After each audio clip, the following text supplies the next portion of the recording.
Okay, so we last left off with the functionalists, right? The idea that the final solution arose really out of a function of the war effort, and in this view, Hitler's far less central, right? And there's almost this idea, let's say, that in 1941, Hitler sort of says to a bunch of his minions, well, let me go back a step, right? We have this idea of the Third Reich as this extremely centralized, centrally controlled institution. And the reality is that Hitler was very, very often cultivated and encouraged competition among his subordinates. I don't know, Diane. Everyone, please Your mute. computer's right there. Why can't we use that? Please. Yeah, people need to mute. And you don't need to hear this. David, I made you host, so you can I mute can mute? everybody if you want. You can mute everyone. Good. At last, my dream come true. Control, okay. full control. I got it. The industry thing, Hitler often encouraged a certain amount of competition among his subordinates. And in this view, it may be that some subordinates said, hey, listen, the original plan is going to work. Here's what we're going to do. Right. So we'll talk about that in a couple of weeks, but that's sort of the functionalist view of things. Now, I think it is important as Jews in the 21st century to be careful about how we read back history when it comes to the final solution, right? We know how the story ends, right? So, we have a tendency, I think, that when we see, look, for very good reasons, if you see German anti-Semitism in 1890, it makes a certain amount of sense to connect it to German anti-Semitism in 1944 and German exterminationism in 1944. But I think that it's important to place anti-Semitism in its context, right? The anti-Semite of 1885 almost certainly did not have in mind Auschwitz and Treblinka. And I think it's worth sometimes looking at manifestations of anti-Semitism and placing it in a context that we can understand. But here we have H.L. Mencken, brilliant writer, funny guy, certainly an anti-Semite, right? The Jews could be put down very plausible as the most unpleasant race ever heard of, as commonly encountered. They lack any of the qualities that mark the civilized man: courage, dignity, incorruptibility, ease, confidence. They have vanity without pride, voluptuousness without taste, and learning without wisdom. Their fortitude, such as this, is wasted upon puerile objects. Their charity is mainly a form of display. Most of us would look at that and say, well, that's some pretty harsh stuff about Jews. Keep in mind that Mencken is also the same person who in the 1930s said there's only one way to help the Jewish fugitives from Germany, and that is to find places for them in a country in which they can really live. Why shouldn't the United States take in a couple 100,000 of them or even all of them? Right, meaning that H.L. Mencken was a man who was simultaneously an anti-Semite and a public advocate for bringing in German Jewish refugees in the 1930s. And to us, that might sound as extremely contradictory. But part of that is because of the Holocaust and because today, anti-Semitism is so, to some extent for a long time, been so let's say, scourged from the public sphere, that almost anybody today who makes an anti-Semitic remark, like the one you saw before that Mencken made, is doing so because they are a hardcore anti-Semite, right? With all of that means in the wake of the Holocaust. For a long, long time, though, right, people felt about Jews the same way that people made anti-Semitic remarks the way we've all made hostile remarks, right? We've all had negative views of racial minorities and ethnic minorities or groups and religious groups and, you name it. For the most part, we don't think to ourselves like, oh, wow, there are a bunch of really loud black kids on the train today. Those people should be exterminated, right? We understand that our negative views and our hostile beliefs, right, whether it's about Haredim or blacks or Palestinians, whatever it may be, right, we generally don't see ourselves as being people in support of extermination. And by the same token, I think it's important to understand that instead of looking at German anti-Semitism in the decades leading up to the Holocaust as sort of an inevitable pathway to extermination, to understand it in the same context, right? There's a historical context, right? And to that end, I think we should look at where German anti-Semitism in the 19th century develops. And there is a difference, let's say, between anti-Semitism, which is a word developed by Germans in the late 19th century, and Jew-hatred, right, which is an old word, right? The word in German Judenhass versus Antisemitismus. And it's critical to know, like, why is this different than what was before, and why is this perhaps different than what follows as well? So, before the French Revolution, it's certainly fair to say the Jews were despised, right? In the truest sense of the word, right? Jews were seen as despicable, right? It was generally felt, even by defenders of the Jews, that there was something wrong with them. And I point out, by the way, that to us that might sound bizarre, but understand even a century later, Zionists would also agree that there's something fundamentally wrong with Jews, right? So the question is whether or not it can be fixed. So let's say Jews in 1780 in most of Europe, they were viewed as despicable. In 1780, were Jews envied? Right. If one were to travel around, to Alsace or to any of the German states, do you think the Jews would be seen as a people who are envied? But want to answer? If not, I will. I'm a high school teacher. I'm used to having a room full of people who won't answer any questions. Well, the answer is no. Look, people might, for example, want Jews' money. Right? They might say, "Oh, I wish I had the Jews' money," but nobody was thinking, "Oh, I want to live like the Jews." Right? I want to have what the Jews have. Jews in many places lived in some kind of Jewish quarter, right? Sometimes even in a ghetto, right? Extremely cramped. Jews suffered innumerable restrictions. Even the Jews' jobs, which somebody might look at and say, "Oh, wow, those Jews, they make a lot of money in their jobs." They weren't jobs that the average non-Jew wanted to have, right? So I might wish I had Jew moneylender money. I wouldn't want to be a Jew moneylender because, or a moneylender at all, because I'd see that as a loathsome, unenviable occupation. And by the same token, there was this very strong religious animus towards Jews. So Jews might be despised. Jews certainly weren't particularly envied, because even if you wanted money like them, you didn't want anything else like them. What about feared? Right? Do you think in 1780 Jews were feared? No. Anyone want to take a stab at that? No, Why not? because they were in a ghetto. They were just Yeah, okay, perfect. Perfect, yeah. Look, Jews certainly were a people who were viewed as being potentially dangerous. But that potential is the critical part here, right? Meaning, yes, Jews hated Christians, Jews hated Christianity, Jews sought in myriad ways to do harm to, right, Jesus and his followers in all kinds of ways. But the very fact that there were so many restrictions on them made them a force that was controlled, right? I mean, look, a tiger in a cage, right? A tiger is dangerous, right? If you keep it in a cage and you're in the side of the bars, it's not so dangerous anymore, right? So the very fact that Jews were recognized as dangerous and thus restricted in so many ways meant that people didn't have to necessarily fear them, right? You could walk down the street secure in the knowledge that any Jew you passed would have to get out of your way, secure in the knowledge that at nighttime the gates were closed and the Jews were locked in their ghettos or kept from the good part of town or had to wear clothes that marked them or whatever it may be. And then in the 19th century, some funny things happened. And that's going to create anti-Semitism. So understand, in the old-fashioned Jew hatred, we could say Jews were despised. They were despised for their religion. They were despised for their occupation, for appearance, whatever it may be. But in the modern anti-Semitic world, that despising of Jews gets tacked on with envy and fear, which is a very potent combination. And I love this this picture. This is from an anti-Semitic postcard.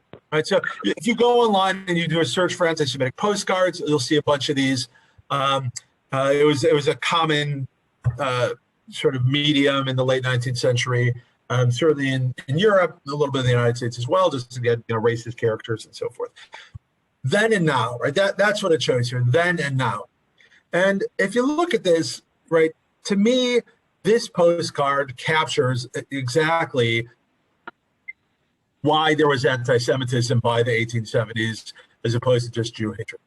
Someone want to tell me, what do you see in these pictures? Well, as you said, it's before and after. Yeah. After in Germany, after Jews were made citizens, or they rose to the nouveau riche. They rose to, and that's what this is depicting. A good Yiddish word, nouveau riche. Look, the great thing about this postcard is it captures precisely this kind of transformation, not just of the Jews, but let's say the perception of the Jews, right? In both cases, they're still sort of ridiculous figures, right? But the Jews on the left, when they were Packenträgers, when they were selling schmatas, right? They're figures of ridicule. They're selling suspenders, right? Whatever other incidents they have. And you can flash forward, a few decades and imagine them now as the guys who have gone into finance, guys who are running department stores. And they might still be ridiculous because they're fat, they, have pretensions and so forth. But you might look at that table setting that they have there and think, maybe I'd like to have a top hat and cutaway coat. Maybe I'd like to have a table with champagne on it and smoke nice cigars and so forth, right? That the reality is that although obviously not all the Jews are rich, by the late 19th century, German Jewry had to a great extent moved into the bourgeoisie, and bourgeoisie, right, in the middle class in the 19th century ranged from a shipping clerk to a factory owner, right? I mean, if you're making money at work, you're the bourgeoisie. So not only were Jews as a whole fairly solidly middle class in Germany by the 1870s, but a number of them, of course, had become extraordinarily successful in their fields. So there's like 20% of the millionaires in Germany were Jews by the late 19th century, some such thing. And it's important to know, there's a fascinating book called The Jewish Century by Yuri Slezkine, which talks about how it wasn't just that the Jews were changing, right, in this century. It's that the society as a whole was changing. Right, the Jews were developing all kinds of new occupations and fields and so forth, but society was becoming, in some respects, a more Jewish society, right? So much so that in 1780, the average non-Jew might not want to be a moneylender, but by 1880, a lot of non-Jews would have probably liked to have a job in a bank. In 1780, the average non-Jew, I'm sure, probably did not want to be schlepping a bunch of schmatas around from village to village. A century later, right, they might have liked to own a department store, right? Or even if you were talking about the highest levels of the bourgeoisie, they might have wanted those sort of more middle bourgeois jobs as clerks, as lawyers, as journalists, as accountants, as shopkeepers, all the myriad things that Jews were doing. So, it's not just the Jews are making more money, but that society itself was transforming in such a way that the things the Jews were doing to make money was becoming far more appealing to non-Jews, right? By 1880, Jews aren't living in ghettos anymore. They're living in nice neighborhoods. They have, right, nice carriages and nice clothes and, right, all these other things. So,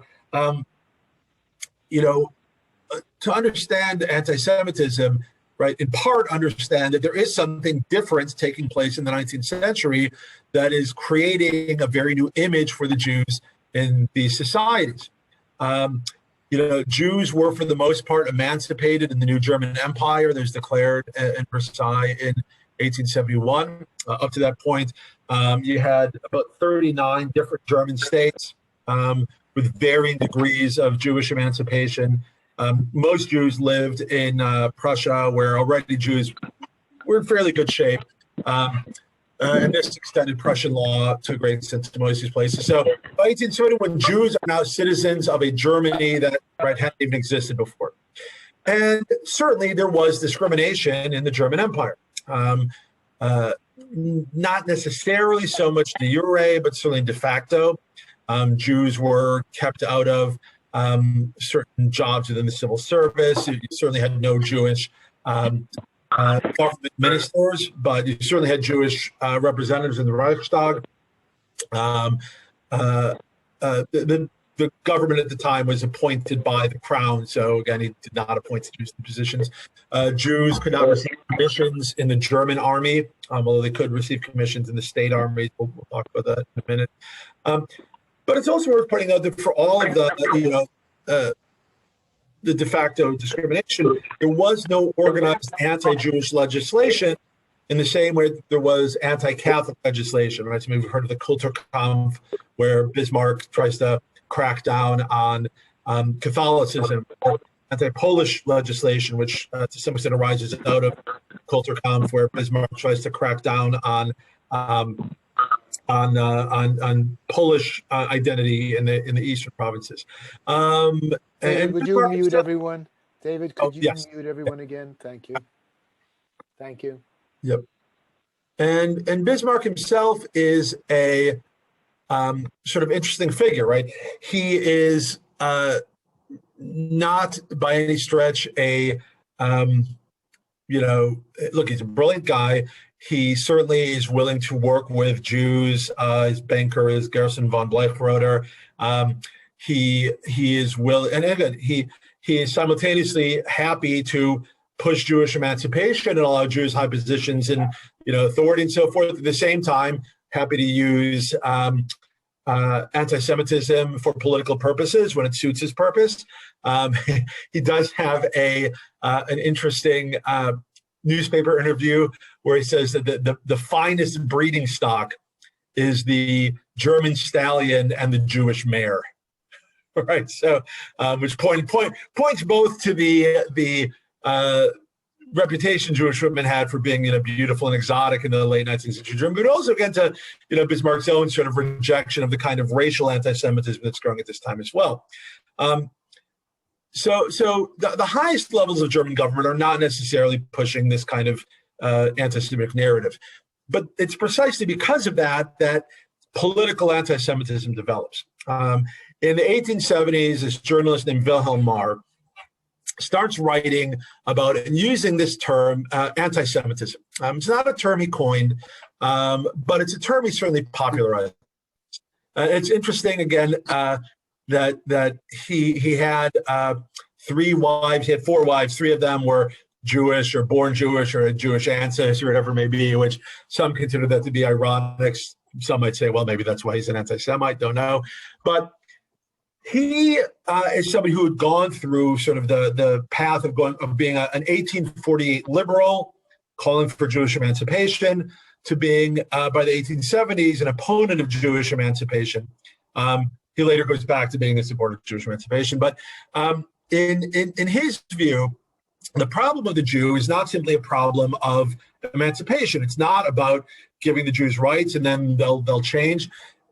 The whole point of calling it anti-Semitism was to divorce it from the idea that it was just about practice, right? To him, the Jew was a Jew because of their breeding, because it's built into them. The goal of the Anti-Semitic League, the goal of political anti-Semites in this period, was to roll back emancipation. What exactly form that would take, a matter of debate, right? It might mean not just the Jews couldn't vote. It might mean, almost certainly would mean, that there'd be jobs that Jews couldn't have, right? Maybe you'd go back to the way it was before, where Jews couldn't serve as lawyers and Jews couldn't serve as professors, and there'd be various other restrictions on Jews. But certainly not calling for violence, not calling for even the expulsion of Jews. And this political anti-Semitism begins to spread as a movement throughout Europe. And you also have the rise of scientific racism, which is a whole other sort of discussion in itself, which had been growing through the 19th century, right, from romantic nationalism to ideas of race and eugenics and so forth, which also creates this idea of now the Jews as a people who are fixed in their character. And Stanley Crouch, American writer, just died a few months ago, jazz writer, but he wrote other things as well, has a quote I think is great. Not Jewish, by the way. It is protean xenophobia, right? If you hate books, you can hate Jews. If you hate business, you can hate Jews. If you hate the law, you can hate Jews. For the anti-Semite, Jews exist in an endless department store that sells only resentment, paranoia, and irrationality, right? Which, Germany, if you look at it in the late 19th century, is a land undergoing tremendous change. Right, anti-Semitism fits into this in myriad ways. Right, anti-Semitism could be used by a Bavarian peasant organizer to say to the German farmers, "Hey, look, the Jews are sticking it to you on prices." You can have the industrialist who points to the Jews and says these guys are socialists. You can have German nationalists who look at the Jews and say these people don't belong here. Right, they're rootless cosmopolitans. You're going to have socialists who are going to look at the Jews and say the Jews are the last remnant of this kind of archaic tribalism. Of course, if you know a little bit about Marx, right, there's this view that the Jew was sort of a byproduct of capitalism who would disappear with the revolution, right? So, in a society like Germany, which was highly literate, modernizing, and experiencing tremendous social and economic dislocation, anti-Semitism was sort of a perfect, I found a perfect breeding ground. That said, though, it's worth pointing out that, for those who want to find a sort of a link, it's, you see, right, in the 1880s, you had anti-Semitic political parties, and then in the 1940s, 30s of the Nazis. Understand that connection isn't so clear, right? Meaning, places that were strongly supportive of anti-Semitic politics in the 1880s weren't necessarily the places that voted for the Nazis in the 1930s, right? So, Southern German rural Catholics who were drawn to anti-Semitic politics in the 1880s generally supported the Catholic parties of the 1930s, right? Areas in northern Germany that were not particularly drawn to the anti-Semitic parties of the 1880s, right, vote heavily for the Nazis in the 1930s. So the notion that because you had anti-Semitism throughout Germany in the 1880s and 90s doesn't mean that there was a sort of continuous link of that through this period. And it's worth also looking at Hitler and his anti-Semitism, right? And Hitler would later on sort of try and present himself as this sort of unique man of will who discovers all these things on his own. And the fact is, of course, almost everything that makes up Nazi politics and Hitler's politics were things that already existed in both Germany and Austria in his youth. Right? There's very little that's sort of innovative about the Nazis other than perhaps bringing all these things together. Right? Hitler's born in Austria in 1889. Anti-Semitism, there was already a pretty big issue.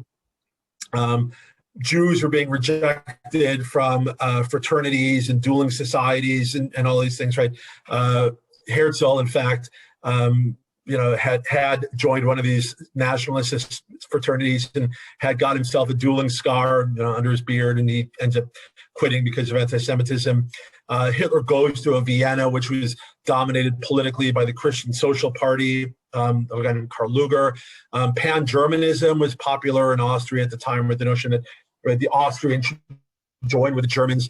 A lot of mysticism and pseudoscience. Right over here, you have a pamphlet called Ostara, which blended sort of German racism with ideas of Aryanism and magic and all these things. And there's a book I would highly recommend called Hitler's Monsters, which is about sort of the origins of this kind of weird mysticism and pseudoscience in both Wilhelmine Germany and then in the Third Reich. And all the pageantry, right? It's interesting that Hitler watched these social democratic political rallies in Vienna, and that's to some extent what inspired him to the power of this kind of pageantry, right? The parades and the uniforms and the bands and the flags and so forth, and then he adopts it for himself. So all those things were already in place, right? Efforts to try and, find why did Hitler become an anti-Semite? Well, because he lived in a world of anti-Semitism. By accounts, prior to World War I, Hitler was not notably anti-Semitic. In Vienna, he stayed in men's hostels funded by the Rothschilds and others. There's evidence that, when he would paint pictures and then try and sell them, he preferred Jewish. Like basically, you had sort of a situation of guys like Hitler who are painting these, little paintings, trying to make a little money selling them. You have these sort of Jewish Schachermachers staying in the hospital trying to make a little money selling them on their behalf. And he preferred Jews to Gentiles. I guess found them either more successful or more honest, whatever it may be. He was known to be sort of a crank who would often get into arguments and rage about things, but not about Jews. He raged about the Habsburg monarchy. He raged about the Catholic Church. The Jews did not seem to have been a particular boogeyman for him before World War I. One of the old theories that, Hitler blamed a Jewish doctor because his mother died is actually far to the contrary. He actually had tremendous appreciation for the doctor who cared for his mother. And in fact, when the Nazis took over Austria, the doctor in question, Dr. Bloch, was given sort of special protection and some privilege until his emigration could be arranged. There's no evidence that Hitler blamed the Jews for not getting into art school or that any Jews were involved in not getting into art school. That to great extent, prior to World War I, there's really no evidence that Jews figured very heavily for Hitler at all. During the war itself, not terribly much. I mean, again, he was seen by his fellow soldiers as, again, this sort of like humorless crank who, didn't really socialize with the other men. He didn't like joking about the military, didn't like joking about the government, didn't like suggesting that the war might not be successful. Look, have you ever been in the military, right? Soldiers badmouth the authorities and the government all the time. Hitler didn't want any part of that. His Iron Cross First Class was actually received from the recommendation from his Jewish company commander, Hugo Gutmann, who would also later on receive special protection from the SA, before he could emigrate. And so again, it's just a clarification. It's not really important for this. In Imperial Germany, Jews could not serve as officers in the German army.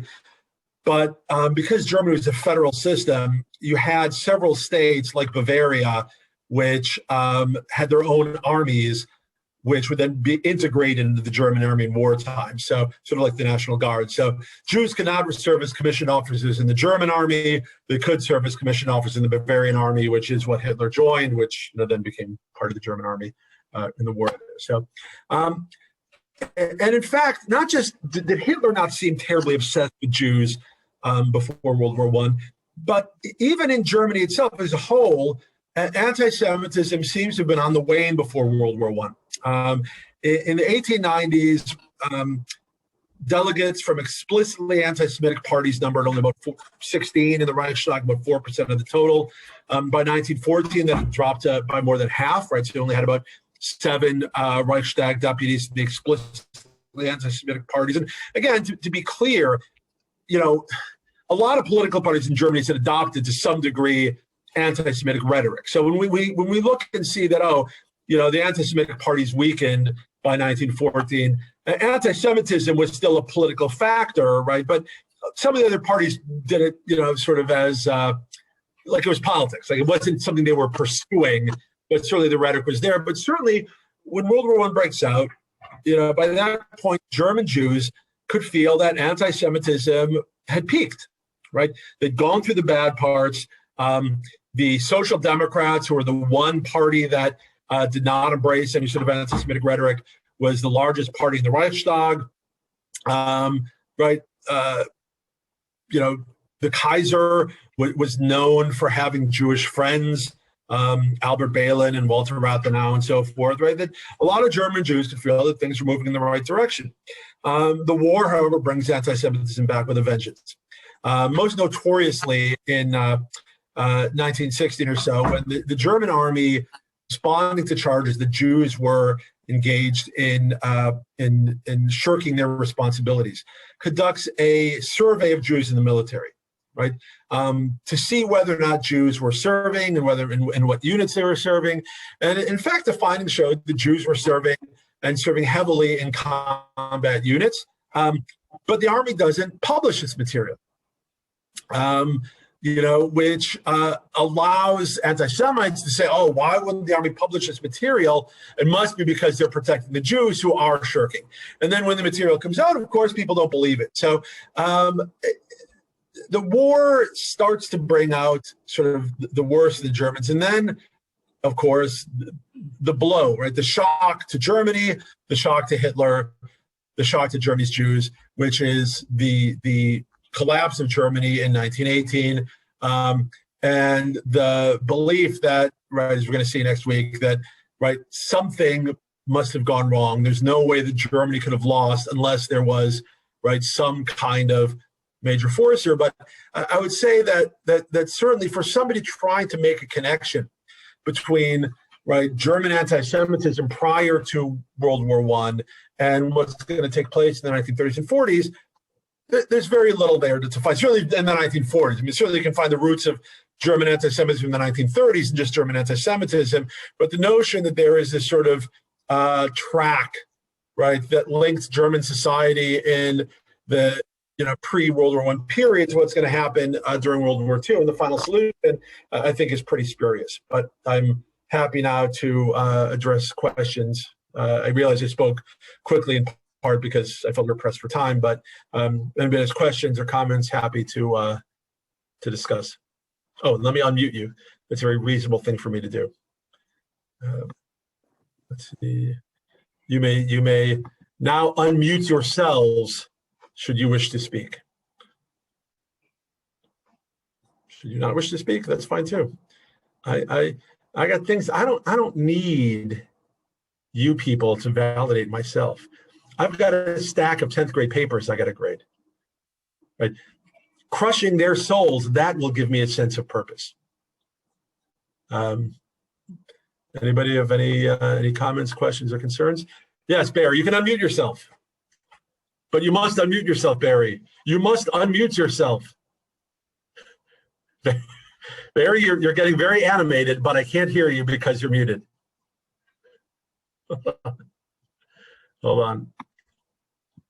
So again, I muted you, Barry. You need to unmute. Can people hear me? I have no idea. Oh, you're unable to unmute. Okay. Okay, you're right. Okay, now try. Now you should be able to unmute yourself. Now we can unmute. Yes, good. Thank you. Now I'm okay. So my question is this. Yeah. You made reference to France, for example, in 1875. Now, France probably was maybe even more 1875, 1900. France may have been even more anti-Semitic than Germany was. So the question is, what happened? What happened in France that it did not evolve? Is it the war? Well, yeah. Look. That's why I think it's. I think that there is a sort of tendency to view the Holocaust as this event outside of history, which I think is really problematic because then you don't do the kind of logical process you do with events that are in history. Right. France in 1875, France in the 1880s was a France recovering from its loss in the Franco-Prussian War, was a France going through its own tremendous upheaval. And what was to a great extent, look, if you think about it, France in the interwar period is like Germany in the Weimar period, right? A country which suffered loss, which lost what they saw as an integral part of their land, which had this enemy, which they were able to, in some ways, to associate with Jews, which underwent various financial upheavals, which again, in some cases, had prominent Jewish figures. And I think that it's not coincidental that France goes through this tremendous turmoil. And it's not coincidental to look in Germany in the 1870s and understand the rise of political anti-Semitism was in part because of the Panic of 1873. Right. I mean, and then again in the 1890s when you have the Panic of 1893. Right. I mean, that these things tend to bring, they tend to sort of concretize people's worst feelings, right? So the German who, most of the time, look, of course, he thinks the Jews are sort of a crafty people, but it's none of his business until he starts seeing his neighbor's farms going bankrupt, right? And then he's going to start asking the question, why my neighbor's farms going bankrupt? Who's benefiting from this, right? And then 4 years passes and the economy is doing better. So why should he worry about, the Jewish bankers when things are going fine, right? Why should a German in the 1880s worry about, Jews as an enemy when who are they going to be an enemy for, right? Germany is powerful, right? So they're the winners, right? So yeah, I think that you make a very good comparison there. That the Holocaust is not an event out of history, right? It's an event which was certainly unique for various reasons, which we'll discuss. But in terms of understanding some of the mechanisms there, no, it's a remarkable moment, but one which sort of is built by a lot of very unremarkable moments. May I add something to that to answer Barry's question? Yeah. I think that after the Franco-Prussian War, France lost the majority of their Jews from Alsace and Lorraine, which now became German provinces. And at that time, there was no Jewish issue anymore. I mean, this was then, of course, they had the Dreyfus Affair, and that went into the very early 1900s. But they lost the majority of Jews. There wasn't that question of Jews usurping or usurping places within French society. Well, it's interesting. Look, there's a lot by that point. A lot of Jews had moved out of Alsace into Paris and some other big cities. But even in terms of like Dreyfus, when you look at that, when the Dreyfus Affair began, there were good reasons why Dreyfus was suspected, right? There were legitimate reasons. There were illegitimate reasons, but it was only partially because he was a Jew. Part of it was also because he's Alsatian, right? Meaning that precisely because and this also though goes to, I think, some of the question. A lot of Jews still were behind in Alsace. So if you're a Jew like Dreyfus, and a lot of French Jews had Alsatian relations, right, or Alsatian relatives. Part of the Dreyfus family elected to remain French. Part of the Dreyfus family elected to remain in Alsace, right? His family owned factories in Alsace. So right off the bat, if I'm a French nationalist in the 1880s, and I'm wondering about, my obsession is with reclaiming revanches and reclaiming Alsace, right? I'm going to look at all Alsatians as a little suspicious, right? Any Frenchman with relatives in Alsace, in the same way that an American in the 1940s is going to look at the Japanese Americans as suspicious, or some we're going to look at Italian or whatever it may be, right? That creates sort of a tension in French society and between France and its Jews that didn't exist before and isn't going to exist to some point after.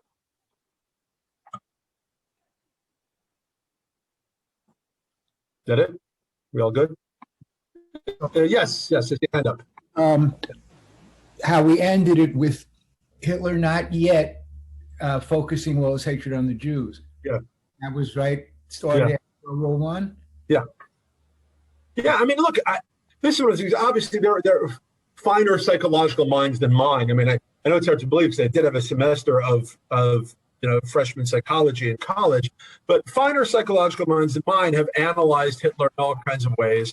And whatever terminology you have, it really does seem that the collapse of Germany led to some kind of snap for him, right? Something broke in him. And here you have a guy who, again, had this obsessive personality, had this sort of crank personality where, again, he could rant about the Habsburgs for hours. He could rant about Catholic Church or about the defeatists. And now sort of all of those evils get, coalesced into the person of the Jew. Yeah. Okay. But, we'll find out next week. I don't want to give you all the details now because then you won't come back. Is that it? We all good? All right, then I apologize for the delay, although I'm very happy to say that we can blame no one other than technology. So we'll have a little Luddite moment, and something happened. It might have been and quite frankly, it might have been a shift in the space-time continuum, because the message we got was that it was the 24th and that 4:30 was approaching. So I don't know what's happening with that. But I will bid you adieu, and I will see you next week. Joshua Newman, if you would like, are you still there, Josh? No. Then I'll communicate with him. But fun fact, Jeff Katz, the first time I met you, I was with Josh Newman. Okay. Josh Newman I have to scratch my head. because Josh Newman was the publisher of Heave, and I was the humor editor. And years ago, we had contacted you for the potential of having a function, like a book release party at Stanton Street Shoal. We met you in the show. Oh yes, and discussed, went a different direction, but a little